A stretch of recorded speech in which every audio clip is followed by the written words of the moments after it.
اللہ کی رحمت ہے کہ اس نے ان گرمیوں میں لوگوں کو انہی اعمال کا مکلف ٹھہرایا ہے جو وہ کر سکتے ہیں، ایسے اعمال کا مطالبہ نہیں کیا جو ان کے بس سے باہر ہوں۔ ابو ہریرہ رضی اللہ تعالیٰ عنہ بیان کرتے ہیں، آپ صلی اللہ علیہ وسلم نے فرمایا کہ جب گرمی تیز ہو جائے تو ظہر کی نماز کو تھوڑے ٹھنڈے وقت میں پڑھا کرو،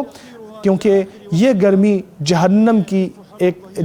ایک سانس سے ہوتی ہے۔ اس کا مطلب یہ ہے کہ ظہر کی نماز کو اتنا مؤخر کیا جائے کہ عصر کی نماز کا وقت شروع نہ ہو جائے۔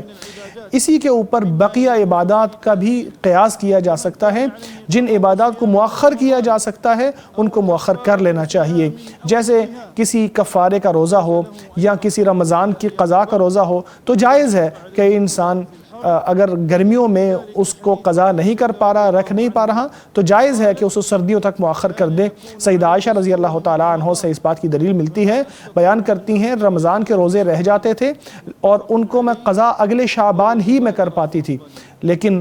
بات یہ ہے کہ جتنا جلدی قضا کر لیں گے عبادت کو اتنا ہی بہتر ہے۔ تو اللہ کے بندو، اللہ کی حمد و ثنا بیان کرو، اللہ کی حمد و ثنا بیان کرو ہر حال میں، جس حال میں بھی آپ ہو۔ دیکھو اللہ نے آپ کو بہت سے وسائل، بہت سے اسباب مہیا فرما دیے ہیں، جس کے ذریعے اس نے گرمی آپ کے لیے آسان بنا دی ہے۔ اب آپ کو گرمی اتنی ستاتی نہیں ہے